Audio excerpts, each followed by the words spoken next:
What is up, everybody, and welcome back to Talkin Wellness. My name is Christian. It's your boy, Michael. And I'm Kayla. And happy Valentine's Day. I'm probably going to put some sound effects here. Valentine's Day is upon us. It should be this Friday as of the release of this episode. So, Kayla brought some really cool ideas to talk about. So, Kayla, I'm just going to switch it over to you and let you talk about Valentine's Day a little bit. Yeah. Okay, so I wanted to bring up this topic because I feel like it's just a world-renowned holiday that Americans celebrate, Absolutely. And it's just something, I was thinking to myself, where did Valentine's Day come from? And why is it such a commercialized push and whatnot? And I wanted to bring up kind of what your guys' take is on Valentine's Day, but Valentine's Day really is to celebrate romantic love. And I really wanted to do a spin-off on this episode to talk really about self-love and kind of defining what that is. Is that important to you all? And where do you see yourselves falling in this holiday called Valentine's Day? Yeah. I mean, I feel like you and I have different opinions on the. So, do you want me to dive right into the self-love aspect, or what? No, you could talk about your take on Valentine's Day, and then talk about Okay. I mean, Valentine's Day is cool. I have no problems with it. Is it a holiday that I actively look forward to and support and can't wait for that? No, absolutely not. Do I have a partner? No. So, does that involve me? I feel like people like me, Valentine's Day has nothing to do with me at all. Do you feel lonely on Valentine's Day? No, I mean, I could definitely see. I'm very okay with my loneliness. I was in a long relationship, and I realized relationships take a lot on you. They take a lot. I love my things. I love watching soccer. I love doing crypto. I love having all my time.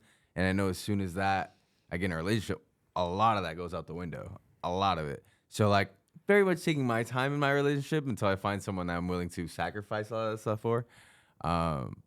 But I mean, I think Valentine's Day in general, I don't think it's a bad thing. As I was saying to you before the show, there's a lot of people that don't necessarily take the time or get romantic or feel the motivation to do certain things for their partner. Or let's say guys maybe not necessarily might not get a lot of gifts from their female partners, or it's more a custom for women to get flowers and certain things. So maybe on days like that, that's where guys can get a gift and be seen oh, that's special to me. So I would never say it's more of a negative. I would definitely say it's more of a positive because it engages people's loving senses and has them do things for other people that aren't selfish. So I'll always be that's a good thing. But at the same time, it has definitely become a commercial aspect of the hospital, like anything else. So kind of indifferent to the holiday, but I think it's overall a good net positive for humanity. When I see Valentine's Day, it seems like people are typically more happy than sad. Obviously, there's that population of people that don't have partners, and that's when the loneliness can come in. So, yeah, very cool. Yeah. When I see Valentine's Day every year, obviously my definition of Valentine's Day has changed in the past a couple of years. Why? Because you have because I have a wife. Yeah. Okay. But when growing up, Valentine's Day, at least with my family, my mom was always very purposeful about making sure to get me something on Valentine's Day, whether it be a little bag of candy, a little teddy bear or whatever. She would always give me something, and I always connected Valentine's Day with kind of a second Christmas, in the sense that it's an opportunity to show love to somebody that by doing an act that you wouldn't normally do. Like getting your girlfriend or husband or wife or boyfriend flowers all of a sudden. You normally maybe wouldn't do that, and maybe that's not a great thing. Maybe I'll concede to that point, but maybe that's an opportunity where you can be you know what, let me do this gesture that I don't often do. It shines the spotlight on you to really. Yeah, it gives you an opportunity as a partner to just be able to be more intentional about your relationship. Yeah. I don't want to reveal exactly what my wife and I are going to do on Valentine's Day because she watches our episodes, but I've always been very intentional about, our date nights, because we don't get to spend a lot of time together because we're both working so much. Mm-hmm. So I'm always very intentional about planning our date nights and making sure they're experiences that we truly cherish and we get to spend that time together and talk, and whatnot. For Valentine's Day, I have like this whole thing planned, right? But normally I would plan something like that. Like a few weeks ago, we went to Miami and we went to an art museum and we went to eat, and it was awesome. But for this time around, we're going to do something. I'm not going to say if it's similar or not, but we're going to do something big, that maybe it was a little more money that I spent than last time, right? As a more grand expression of like love or whatever you want to call it. But it ultimately, Valentine's Day in my life always connected to this idea of giving. It's very similar to Christmas in that way, where in Christmas I get excited to give to my friends, where in Valentine's Day I get excited to give to my wife. And I think that's why I enjoy the holiday. And it's both ways because she also gets me stuff, and she also and it's never stuff that I'm like, oh, I don't really need socks again. It's always something that she knows that I truly care about. And vice versa. It's always something that one Valentine's Day, I got her first record player. And she's been buying vinyl ever since because she's never had vinyl and she's always wanted vinyl. Well, one Valentine's Day, like 2 years ago, I said, you know what, I'm just going to get her that. And then I got her a vinyl record player. And I don't know, I forget the first thing we did was I helped her set her up or whatever. And then I bought her a vinyl to go with it. And we just started slow dancing right there, right? And that was a memory that was created because I went out of my way to show that I really care about her, that I truly listen to her, right? Yeah. So that's why I love the holiday, because and for anybody out here listening, like, it's a great opportunity to show somebody that, hey, I care about you, I listen to you, I know who you are. I'm gonna try to get you something to show that, right? Now, can you do that throughout the year? Of course you can. Yeah. But it's just the intentionality of the holiday. I love any opportunity that I get to be able to give. Yeah. Because we receive a lot, but we don't often give. Yeah, no, I think that's good. I think there's people out there that probably feel the same way. And then I think there's also people out there that feel like it highlights that they don't have a special somebody and they do have loneliness and they do feel like, bad during that holiday, And so it's like, I think for me, when I think of Valentine's Day, it's like, whatever, it's cute, it's cliche. I'm glad that people go out and like do things like that for their spouse or their partner or whatnot. But I'm a believer, like, I'll do that on a Tuesday, make it feel real special on a Tuesday just because it's a Tuesday and I love you. And so when I think of Valentine's Day, like for the greater, because it's so focused on romanticized relationships, I actually like that your mom would do something to make you guys feel special. So it really was just like an act of love day kind of thing, and for people that don't have somebody, like, that's why I wanted to do a spinoff and say, like, self-love. I think self-love is so important. And, that is the first aspect of being able to really cultivate love, and I think that you have to learn to love oneself first before you can really impart that upon other people. So I wanted to ask you guys your take on that. How would you define self-love, and do you feel that that's important? I mean, that's a great point. I mean, that's one of the things I kind of talked about is like getting into a relationship is like certain things that I love about my life, things that I enjoy doing and are a part of me, and that's why I've kind of put off to certain relationships and compromising that right now, because like you said, like, self-love is super important, and I feel like I'm in a great place of that. Obviously, you need a little bit of balance of like not loving yourself too much to where it's like I'm in love with myself, like egotistically wise, and also I'm spending too much time giving to myself and not towards others. So there is a balance between that. But at the same time, there's no more important thing than loving yourself, because if you don't love yourself, you can't love anyone else. It says in the Bible, you can't do unto others until you do unto yourself. So what does that look like, though? Like, like when you guys define self-love? Because I'm glad you brought up this point. I wanted to bring it up. Self-love is completely different for each person. Everybody has a completely different experience with that. My self-love routine could be going to the gym, having a good meal, and then doing the things that I feel like that are positive in my life to get me to a conducive place. Some other people's self-love might be just literally like chilling, watching TV, playing some video games. I do that too sometimes. So it really depends on what your self-love is, and you have to identify that for yourself and find a way to put that into your life and But do you to think make that you happy. that's what you're saying is more self-care, which can be an aspect of loving yourself, would be like that I take care of myself doing Fair these point. things? So I would say self-care as opposed to self-love would obviously be doing those things that are going to make you feel that level of love towards yourself. So I guess that could be different. Because somebody could go to the gym and not love themselves. Yeah, no, absolutely. And that's why I'm saying, like, it could be a self-care thing that you're doing in order to feel that level of self-love for yourself.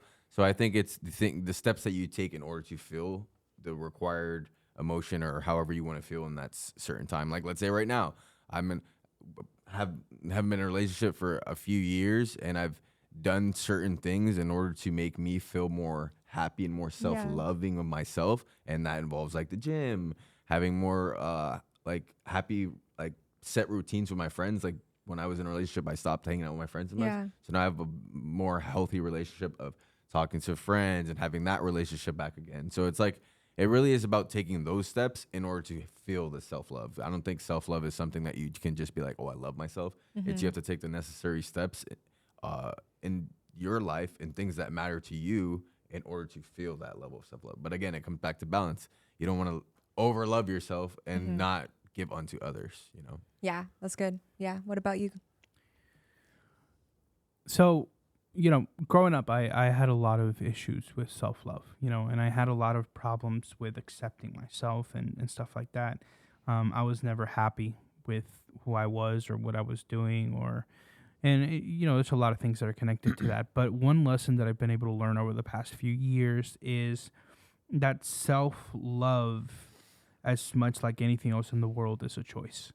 You know, I the same way that you choose to love a partner, the same way that you choose to love a friend, I think choosing to love yourself is also a choice that we make on a daily basis, right? And when you are somebody who is actively intentional on loving yourself, then it can become easier. But when you are somebody who's always so self-deprecating or self-critical, it can be a lot harder to have that self-love. And what I've learned in my life, especially over the last, I want to say 5 years, is that self-love can look very differently, kind of like what you said, to everybody. You know, I do see that for some people, self-love looks like going to the gym 3 times a week and eating well. For some people, self-love can be going on self-dates, you know, people that go like fancy restaurants just to treat themselves. Or to buy nice clothes because they haven't bought any nice clothes in a while. But for some people, self-love can be resting. For some people, self-love can be spending time with friends. For some people, self-love can be going to a therapist and talking about, hey, I hate myself and I don't know why. This one's personal experience. Well, yeah. And I love what you guys are bringing up. And I think all of those are like acts of self-love. But to me, I feel like self-love is a more deeper relationship that you have with self, where like you kind of go in this journey to fully know who you are and love yourself unconditionally, meaning like I'm kind of going inward to all of Kayla's stuff, right? Like maybe like the good, the bad, the hurts, the traumas, the things that I have like really gifts in, strengths in, and all of those things, and like exploring all aspects of who I am and like finding a way to accept and love myself, and like this journey of life, being willing to hold grace for myself as I grow into who I believe God created me to be. So I find like that's, for me, self-love is so connected to like who I am created in God, and like realizing that like I was created like, you know, with all of like God created me like uniquely, like how he created me, and understanding those things and understanding like how I walk through just like the world. And like I feel, you know, we live in a fallen world, and that there are things that you're going to go through in life, but being able to like hold a space of like loving myself unconditionally, meaning like no matter what it is that I'm going to go through, I'm going to be there for me. And I think it happens internally first, right? And you figure out like what are those things that are acts of self-love. So if I know that like nutrition and rest and going to the gym and having healthy relationships and having like, you know, spirituality or like these things are important to who I am, then my acts of self-love would be that I am going to invest in these activities for myself. I'm going to invest in relationships that I know are going to flourish me, that there's like a giving and receiving, that I'm going to invest in these, things that I can operate in my gifts and the skills that I feel like I've been given. So I feel like self-love happens like so much on the like internal basis, because I think even people can do things and not feel love. And so they feel like how you feel inside is like everything, regardless of what you're doing. And so figuring out like, what does that look like to actually step into that space? Because for a long time I didn't love myself. And I went through like self-hatred where like I just hated who I am, like all these things when I was going through a lot of my difficulties before my recovery journey, and like that kind of surrender and like looking at like how to change my life and how to really figure out who I am, who Kayla is. And I think a lot of people walk through that journey, and we all go through that process, even as youth, right? When you're figuring out like how you fit into the world and all of those things, because we really all want love. I think as human beings, like we want love and we want connection. But I always tell people like, who are you with the most in your life? And it's you, right? And so if you're not getting like those positive things and those good things from yourself, it's really hard to accept it from other people. Like it starts with self. And I think that's why self-love is so important. And you brought like into the Bible where it says like, to love others as you love yourself. And so I think that's like a huge, like when you look at that, it's like, oh, wow. Like, so I'm an important ingredient in this factor called love, because I don't believe that we as humans can impart what we don't possess. And so, I think that we're always working to do better in those ways, but that's like my take on self-love. Yeah. I mean, I think a lot of what you just mentioned, I just kept thinking about this idea. A lot of what you just mentioned really sounds like you're making a choice. It's really like a very personal thing to say, hey, I'm going to decide to listen to what, in this example of the Bible or God, says about who I am. I'm going to decide to accept what my friends and family see me as. Like I'm going to decide to understand that I am worth something. But it ultimately comes down to a choice, right? And I think for a lot of people, because I'm thinking, growing up, I've met so many people that ask me, man, I don't understand why I'm like in a slump. I don't understand why I'm feeling this way. Like I've had people tell me straight up, like I literally hate myself. And it's interesting to hear those conversations because it's easy for me to sit here and be like, well, it's a choice, just choose to do it, right? But obviously that's not necessarily realistic, is it, right? It requires a lot of growth, it requires a lot of change, it requires a lot of lessons to be learned. I think my favorite point about what you mentioned is the acceptance of everything that you are on the inside, the good and the bad. It's kind of like I've always equated self-love with self-forgiveness. I think forgiveness is the most important tool that we can utilize for love.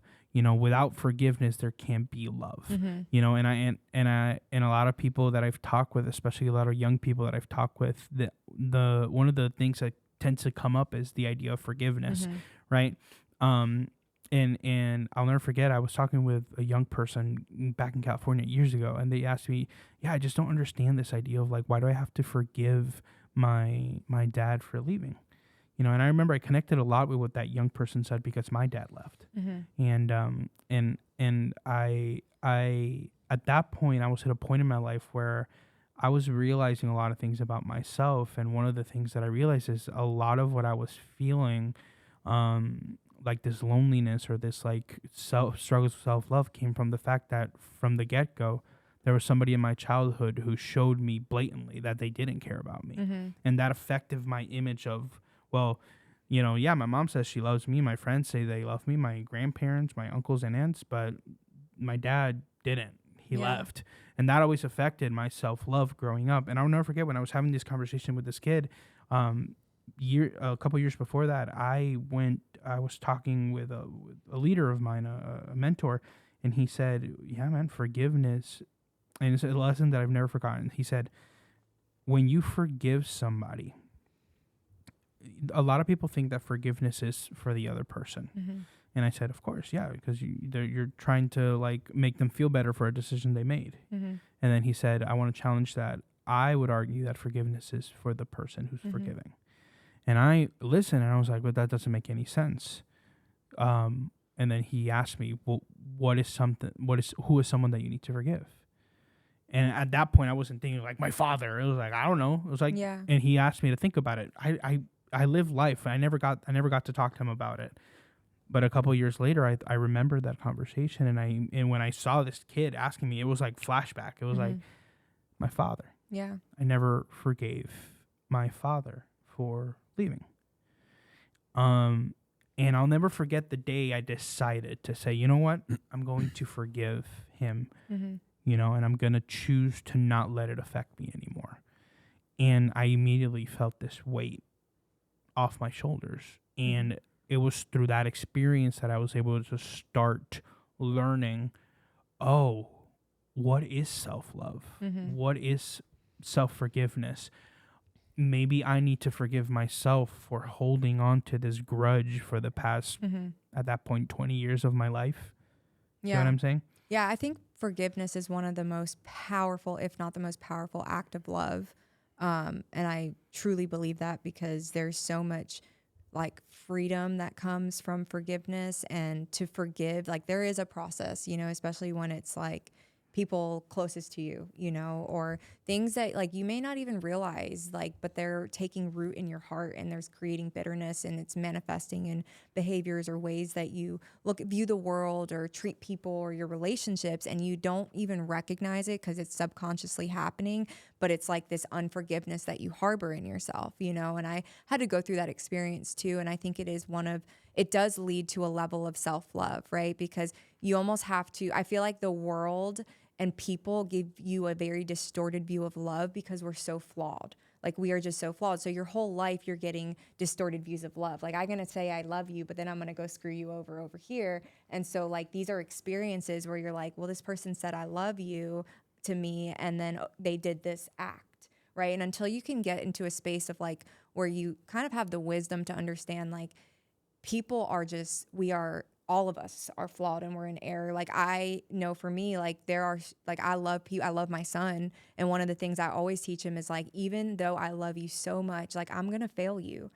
And not that I want to, I'm going to prepare you for this though, because I don't want you to ever put me on that standard that my love is perfect. The only love that I believe is perfect is the love of God, you know, and like none of us equate to that. I mean, we just don't, you know. What I think when you start to accept that you don't, but for me, understanding that I am loved by God is where I really began to love myself and realize that that love is enough to cover the just flaws and mistakes and just inadequacies of humans, you know. And I think that that's such a process, and everybody has their own process of like coming to self-love. I'm just sharing like my experience of like coming through to that. And I think when you get to that space, it allows you to like walk through singleness without being lonely, to be able to have experiences where maybe like a friend does you wrong and you can actually like forgive them. And self-love is also setting boundaries. It may be that like, okay, I'm forgiving you, but I also know that I'm going to set this boundary because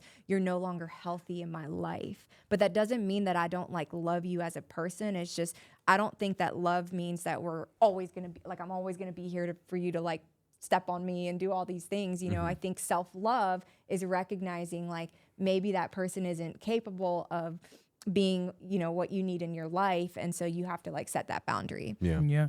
And it leads me to this idea of, well, and I hate to have to make this connection, but I feel it's important to the conversation that we're having.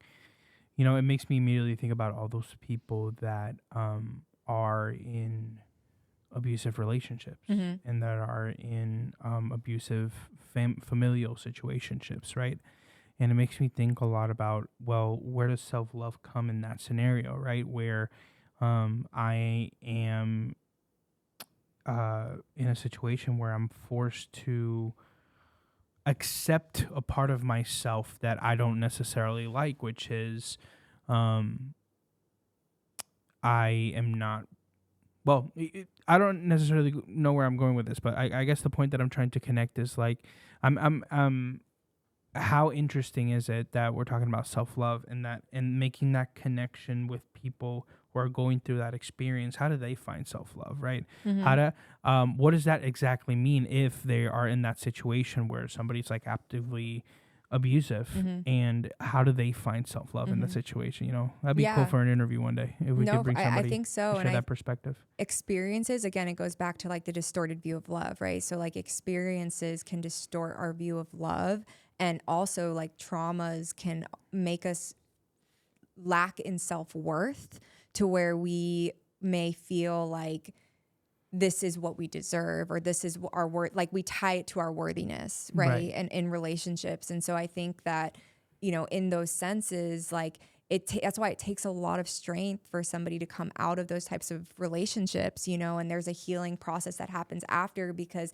you can only connect the dots looking back. And a lot of time when you're in a relationship, you don't realize like the level of unhealthy toxicity because you're so in it and you are so tied to that person. And it's whether it's love, lust, all of it combined, there's like a pull, like it's crazy how strong human connection and like love can like really hold us, And so I think that in regards to like your question with that, like I think it's very different for each individual and how they process through and overcome those types of challenges with dating. But self love, sometimes that is a lack thereof self love. Yeah, that was really the point that I was trying to connect Yeah. to. It's like, and I hate to have to make that connection because obviously those situations, a lot of people are not necessarily in control, Right. in those situations. But it does lead me to ask the question: is there a lack of self-love, or is it living a life of fear, or is it a combination of both? I think it's a combination. I think it's distorted love too, right? Like Right. there's again distortions of love. If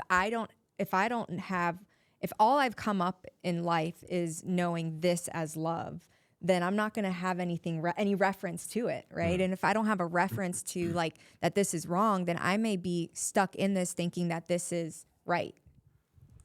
No, yeah, absolutely makes a lot of sense. Yeah. Yeah. Yeah. Yeah. So, I don't know. Now that we're talking about it, I really want to have somebody on the podcast to share that experience. I know we have people yeah. and staff that we can potentially connect with, and maybe that'll be one of our future episodes coming up real soon. So yeah, we're actually having we had this past weekend an event, and it's that really is bringing about like talking about self-love and coming from the perspective of healthy relationships. And like I think it's super important to talk about these things, because I even think that a lot of the time in our society we have a loss of like good values in relationships, because there's so much of a tainted view through like Hollywood and the music industry and all of these things that those things and it really does affect people.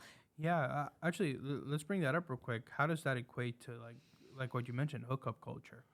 Right? I mean, like, a big component of why I'm not in a relationship is because I don't think our generation is meant for relationships. There's a reason we're gonna have the least marriages, the least successful women, or the least happy women, least happy men, and it's all because a lot of people really aren't focusing on what we're really put on earth to do, is to create, make more life, and be happy and love. And a lot of times people are just they're like shortcutting that, and they're just having sex, and that's it.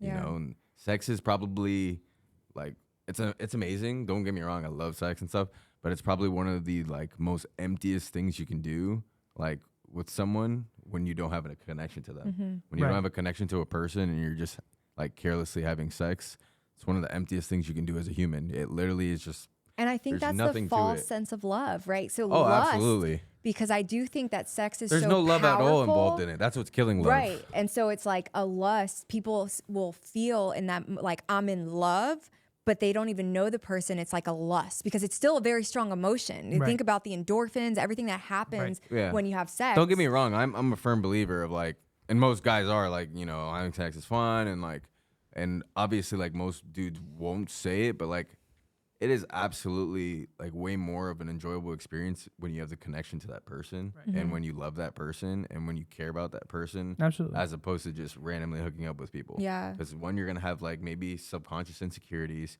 You're gonna feel uncomfortable. Well, I think a lot of girls feel pressured. and probably guys too now feel and very insecure because everything is tied to sex.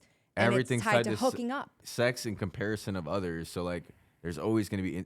You could be the most like gifted or blessed person ever, but you're still gonna feel insecure because of the world that we're in. We're in such a comparison world of like, this is what happens, and I do this and that. It's like, people really need to just focus on like loving themselves and loving others, and then everything else will fall apart. I mean, think about the adult industry for a second. Yeah. Like the number of people who have mentioned they have some sort of mental health, whether it be depression, anxiety, the number of suicide rates in the I was going to say the number of porn stars that are literally dying. Amount of death, not by suicide, from overdoses happening in the adult industry.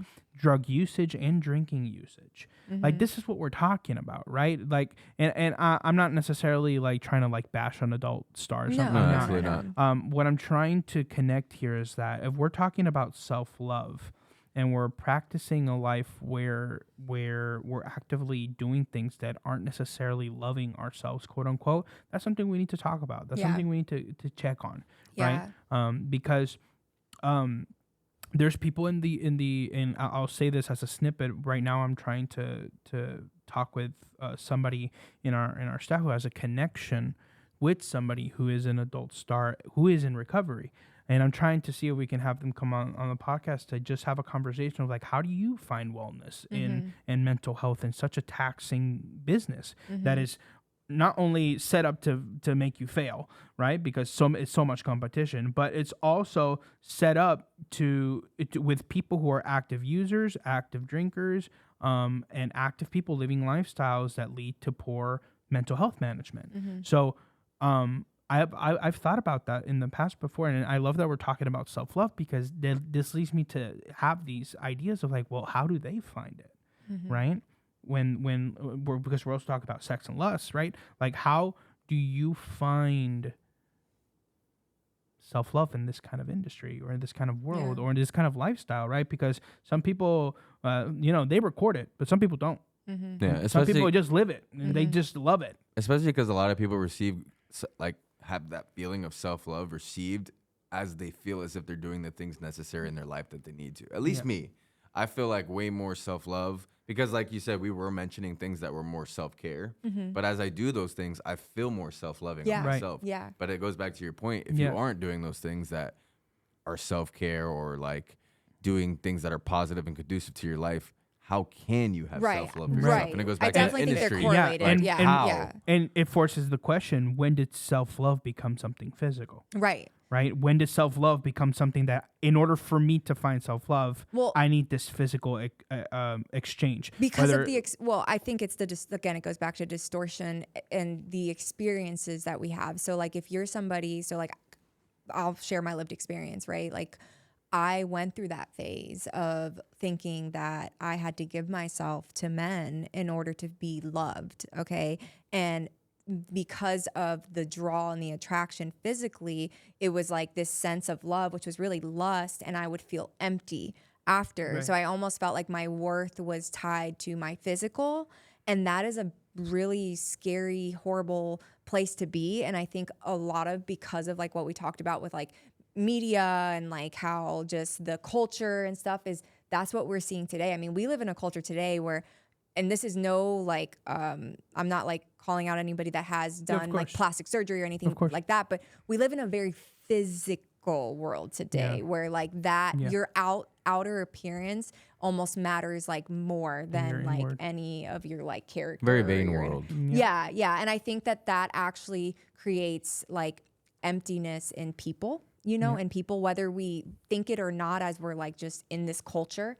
But I do think that if we don't do that internal work, as I said, like self-love happens first internally, and then it actually shows up in our externally. That's because people equate like their world value to their self-value, which will equate to their self-love. Right. And that's not how it should like be even in life. like Instagram or TikTok, like people that have like a lot of followers and then they talk about like their mental health sometimes is like the worst because I have this exterior like following an image, but what is actually going on like internally, so. Yeah. Kayla, I do have a question for you. And I want to put this parentheses here. If we need to cut this, that's fine. But I do want to ask you a somewhat personal question. how do you feel your past experiences have molded the way that you show love, self or to others in your personal life today? Oh man, I believe that God takes everything that was meant for evil and turns it for good. I feel my past experiences have absolutely shaped my ability to love, my understanding of love, like how I show up in the world today. And like, I today I love myself, right? And, but I'm also connected to the love of God and that, so like, I can't say that I love myself without mentioning that connection to the love of God, because it was more than just me that got me through these things.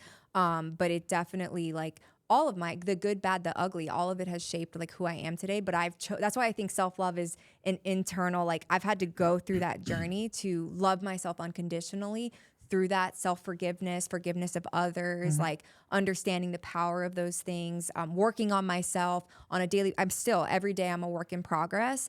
And I've fallen in love with the journey. So that allows me, because I've been able to possess those things, guess what?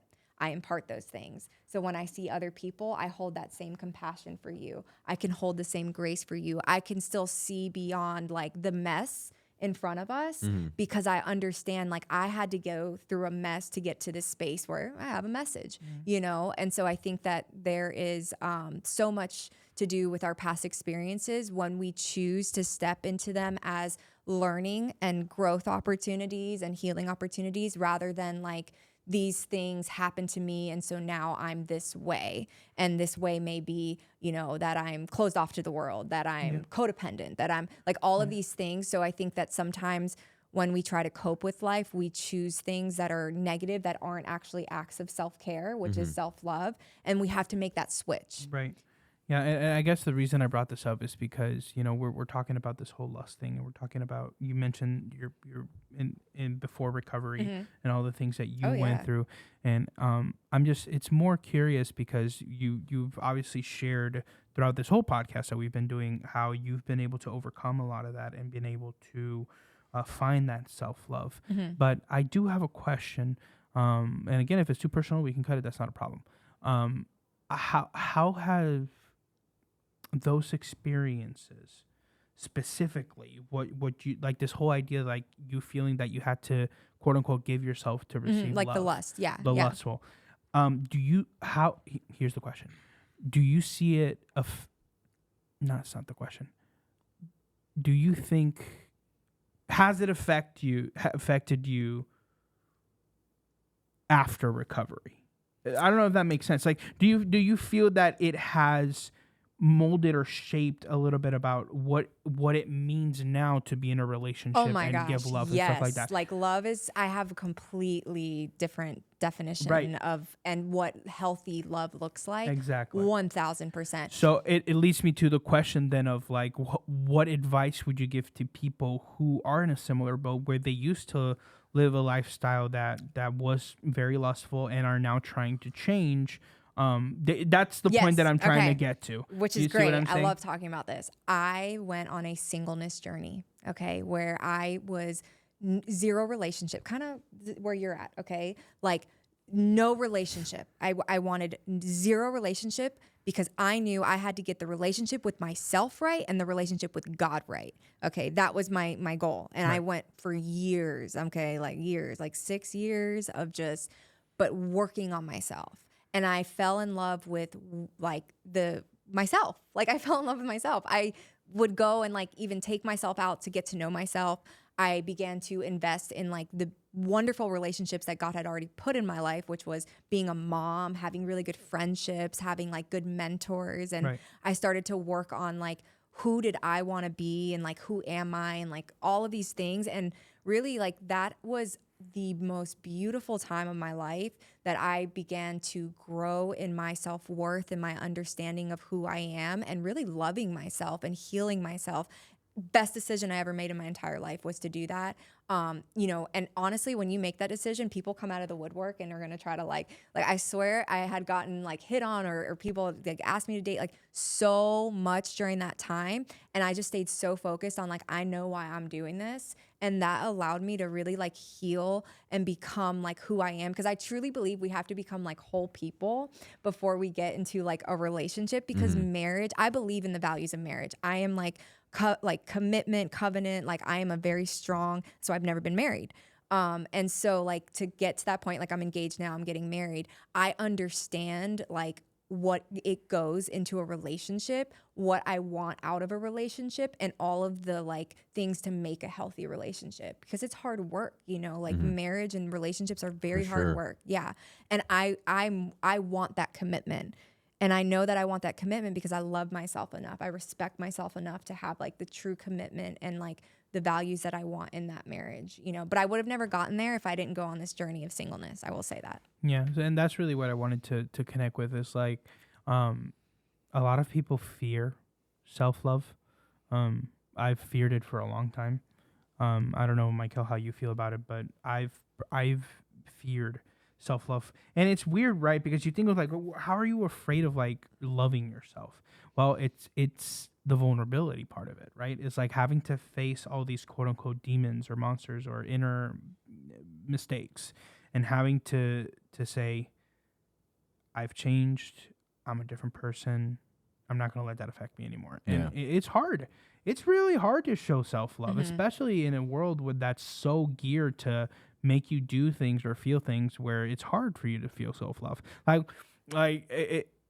If we're living a world where we're like so like hyper focused on like lust or looks or the outward, like obviously I stand next to Ryan Gosling and I'm like, oh man, come on. Like, I don't know, man. You know all that stuff that's going on with. Maybe that's true. That's true. That is true. That's what I'm saying is everybody looks at the exterior, but like honestly, like I was like, bro. And that's the point that I'm making, right? It's like it took a lot of work and a lot of communication and a lot of trust in myself to be able to be like, hey, I may not look like the sexiest man alive. However, I feel great with who I am on the inside. I feel happy and I'm able to. But what's sexy? It's commercialized as this one ideal. That's my point. Okay? Like that's so, literally my point.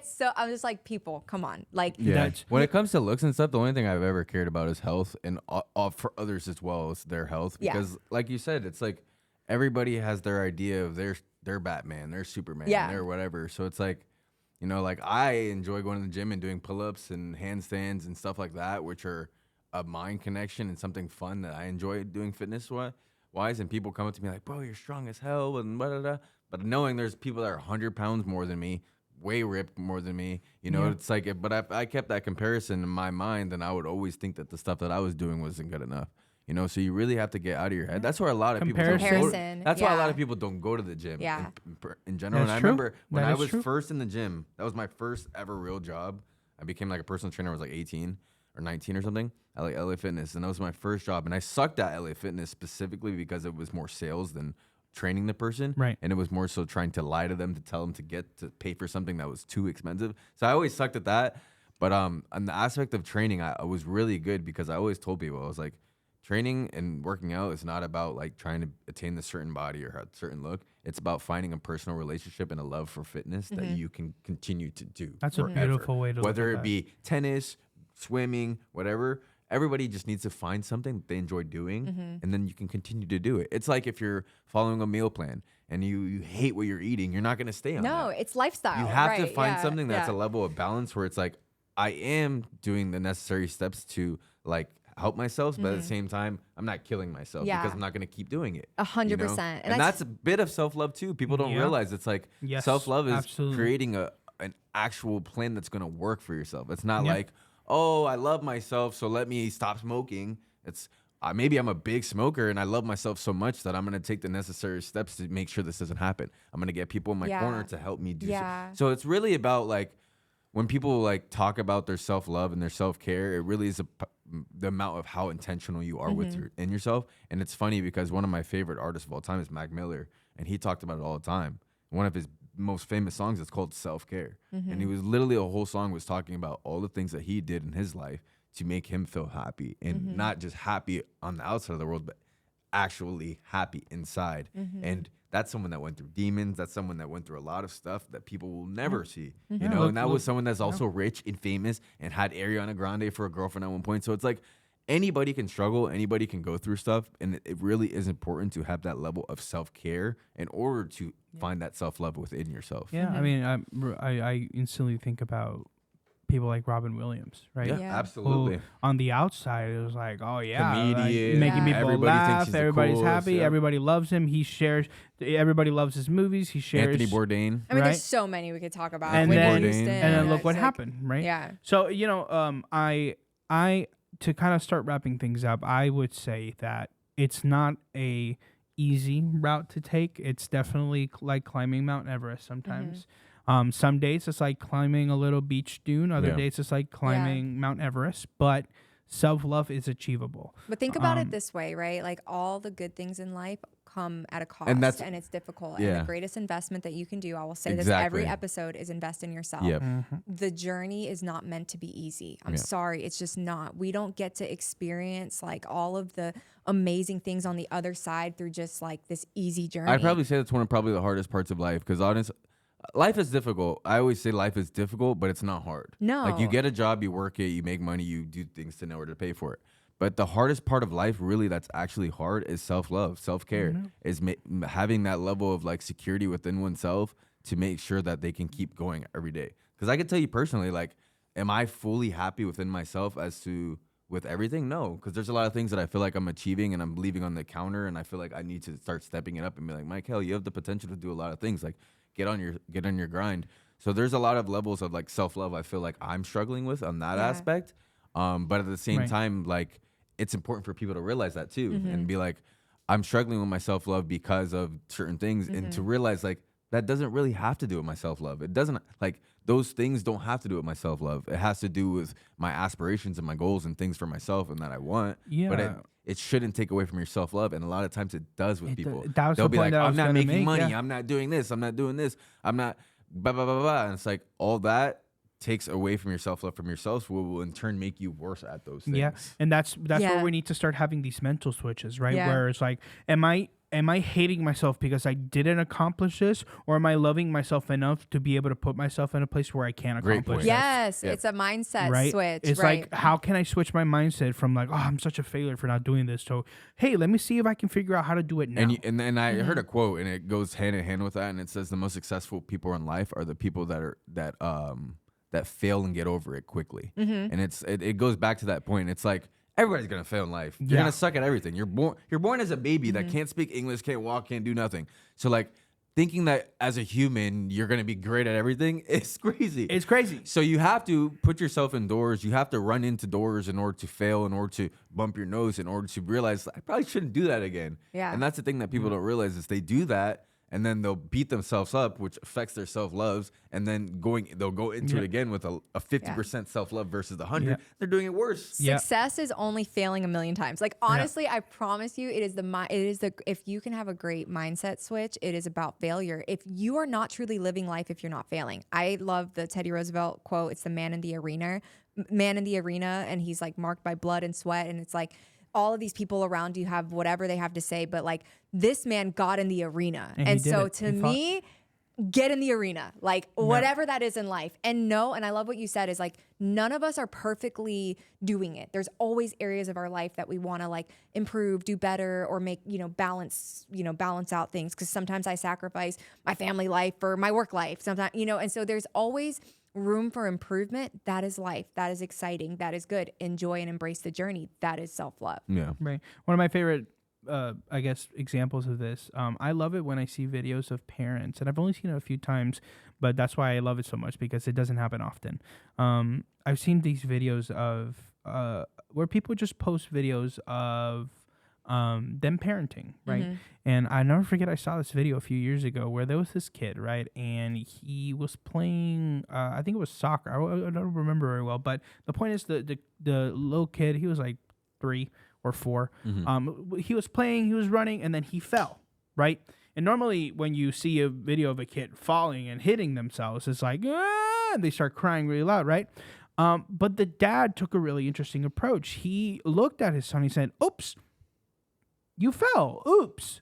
And then the kid kind of was confused, and he got up, he was like, and dad was like, you okay? And he goes, yeah. And he kept going. I remember the video now. It was a snowboarding video. It was this guy who takes his son to the mountains and snowboards. I love this guy, and we never see the kid's face. I'm assuming for privacy reasons, but he mics him up. So it's like you hear the kid like do the wildest wipeouts, like, and you hear and you're like, oh, and then the dad's like, oops, hey buddy, you okay? And he goes, yeah, and then he gets back up and he just keeps going.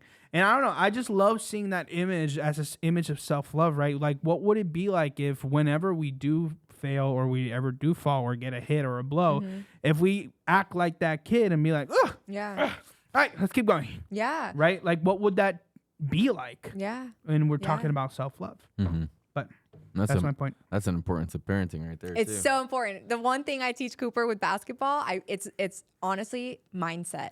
Every conversation we have mindset in over the car skill set every time. is Every time. mindset. It is how quickly are you going to bounce back from that failure? How quickly, don't let your attitude and your mood immediately change. Now we lost the game because it wasn't that you had missed that Look shot. at the best basketball players of all time. Mindset. Michael Jordan, Kobe Bryant, LeBron James. They're all mindset mentality. Yeah. Every single one of them. Every single one of them. Like, that's just three. What was Kobe's monsters. favorite mantra? Mamba mentality. Mamba mentality. Yeah. Mamba And mentality. it just shows you, like, people that are truly elite in the world, whatever, any avenue would be football, basketball, business. They're people that are just savages. Yeah, it's They mindset. have incredible mindsets, Yeah. and that stems from having incredible self-love within themselves. Which I think anyone can access this. And I think anyone can shift their mindset, which means that anyone could find whatever success it is and whatever the heck they want to do. Yeah, find your own Mamba mentality. Yeah. Absolutely. You can do it. So Well, other than that, I love this episode. Me I love too. that we're Yeah. talking about self-love. Happy Super good. Valentine's Day. Yep. If you don't have a Valentine, will you be our Valentine? Yeah, SFWN absolutely. Talkin Wellness. Please. Yeah. You're not alone. You're not alone. But hey, if you are going to this weekend and you're like, man, I don't have anybody, I'm gonna be alone. Boo-hoo. Is it this weekend? yeah, Well, it it's the was last 14th, weekend. right? Yeah, Okay, it's the next 14th. next week, okay. It Yeah. was last weekend. Wait. What is it? The 4th? No, it's this weekend. Next weekend. This episode is gonna come out that's on right. Monday. It's this weekend. And it's gonna be this week because we okay. record our episodes a weekend before or a week before ish. But when this episode release is gonna be on Friday. Okay. Yeah. It's okay. I'm kidding. But if you're gonna go through Valentine's Day alone this year, don't. Find some friends, find some people to hang out with. Do something for yourself. Go to like a fancy restaurant and like treat yourself. You know, it's like practice self-love. If you can't practice love with somebody else, practice self-love and see what happens. You know, and make sure to join us next week because next week we are going to be talking about a very popular thing that happened this year. Ladies and gentlemen, next week we're talking about the TikTok ban. Yep. And I have TikTok on my phone for $10,000. Yeah. No, I'm just kidding. Yeah, $10,000 will give you a phone with TikTok. Bye. I love that joke. That was perfect.